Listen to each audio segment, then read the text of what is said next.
آج میں آپ لوگ بھی کبھی کبھی میسیجوں میں یہ بات کر لیتے ہیں کہ فضل الرحمان آج کل خاموش ہے، بات نہیں کر رہا، کیوں نہیں کر رہا؟ بابا میری روایات ہیں، میں جس سے جنگ لڑتا ہوں پھر اس کی بھی ہاتھ کھلے ہونے چاہیے، میرے بھی ہاتھ کھلے ہونے چاہیے۔ میرا مخالف قید میں ہو، میں اس کے خلاف جلسے اور تقریریں کروں، مزہ نہیں آتا، لیکن نظریاتی جنگ اپنی جگہ برقرار ہے، اس تسلسل میں کوئی فرق نہیں آئے گا۔ لوگ کہتے ہیں جی میں عرض کرتا ہوں میں چاہتا ہوں ہر سیاستدان کے لیے کہ وہ جیل سے باہر ہو، لیکن اگر قانون کے گھیرے میں آیا ہے تو پھر قانون ہوتا ہے، نہ میں اس سے مستثنا ہوں، نہ آپ مستثنا ہے، نہ کوئی اور مستثنا۔ ایک بہت بڑا ڈپلومیٹ میرے پاس آیا، مغربی دنیا کا بڑا اہم ڈپلومیٹ تھا، مجھے کہنے لگا کہ ہم ان کی گرفتاری پر ہمیں تشویش ہے۔ میں نے کہا مجھے بھی تشویش ہے، اے کاش کہ میں نے کہا آپ کو اس وقت بھی یہ تشویش ہوتی جب 3 دفعہ ملک کا وزیر اعظم رہنے والا سی کلاس میں پڑھا ہوا تھا، جب 3 دفعہ ایک صوبے کا وزیر اعلیٰ سی کلاس میں پڑھا ہوا تھا۔ اس وقت تو آپ لوگوں نے اس پر کوئی تشویش کا اظہار نہیں کیا، یہ آپ کا نمائندہ تھا اس لیے آپ کو تشویش ہے۔ پھر کہا جو گرفتاریاں ہو رہی ہیں اس پر ہمیں تشویش ہے، تو میں نے کہا کہ یہ حملہ ملک آپ کے ملک پہ، آپ کے پارلیمنٹ پر ہوتا یا آپ کے کسی فوجی ہیڈ کوارٹر پہ ہوتا تو پھر آپ کیا کرتے؟ کہا ہمارے ہاں تو قانون حرکت میں آتا۔ تو میں نے کہا یہاں بھی قانون حرکت میں آیا۔ ٹرمپ نے اور ٹرمپ کے لوگوں نے امریکہ میں وہ ہل پارک ہے کیا، اس پہ حملہ کیا، وہ ریاستی مقام ہے، اور تمام لوگوں کو جیلیں ہوئی، عمر وقت کی جیلیں ہوئی، بعض کو پھانسیوں کی سزا تک دی گئی۔ تو اگر امریکہ کے لیے اپنا ایک ریاستی مرکز وہ اتنا تقدس رکھتا ہے تو پھر پاکستان کی بھی ریاستی ادارے ہیں۔ اختلاف تو ہم نے بھی کیے، ہم سے بڑے جلسے کس نے کیے ہیں، ہم سے بڑے ملین مارچ کس نے کیے ہیں؟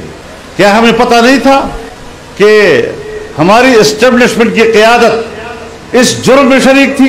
ہمیں پورا ادراک تھا، لیکن ہم نے افراد کے اختلاف کو نہیں دیکھا، ہم نے اداروں کے احترام کو دیکھا۔ فرق ہوتا ہے سیاست، اپنے حدود کو سمجھنا چاہیے۔ ہم اپنے حدود کو بھی سمجھتے ہیں، قانون کے حدود کو بھی سمجھتے ہیں، اور اس کے اندر بھرپور اپنی طاقت کا مظاہرہ بھی کر سکتے ہیں، الحمدللہ۔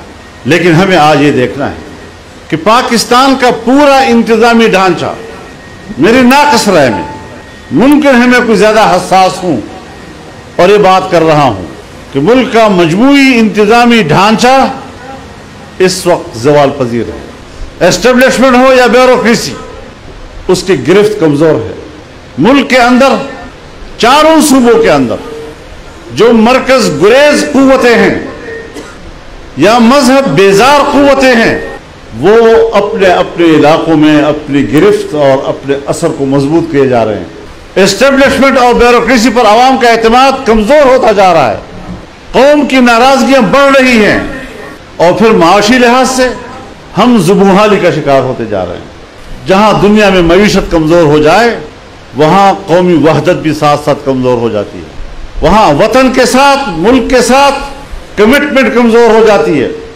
اور ہم نے تجربہ کیا ہے، گزشتہ جو 5 سال گزرے ہیں، 3.5-4 سال جن کی حکومت رہی اور ملک کی معیشت کی عمارت کو گرایا، تو خطرہ تھا کہ مختلف صوبوں میں بغاوتیں شروع ہو جائیں، مختلف علاقوں میں بغاوتیں شروع ہو جائیں۔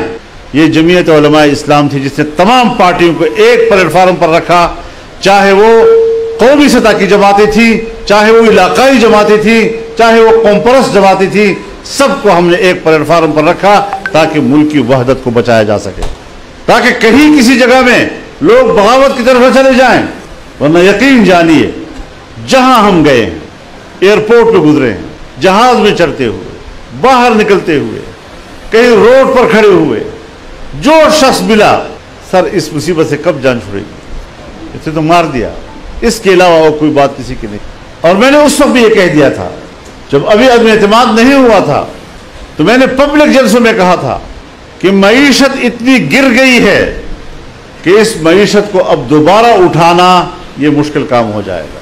اور اب آپ دیکھیں مشکل ہے یا نہیں ہے۔ اقتصاد کوئی ایسی چیز نہیں ہے کہ 10 سال 15 سال بالکل ایک ہی سطح پہ رہے، یہ اونچ نیچ رہتی ہے، مجموعی قومی پیداوار کی شرح بھی مختلف ہوتی رہتی ہے۔ لیکن آپ خود اندازہ لگائیں کہ 2017-18 کے بجٹ پہ ہم نے مجموعی قومی پیداوار کی شرح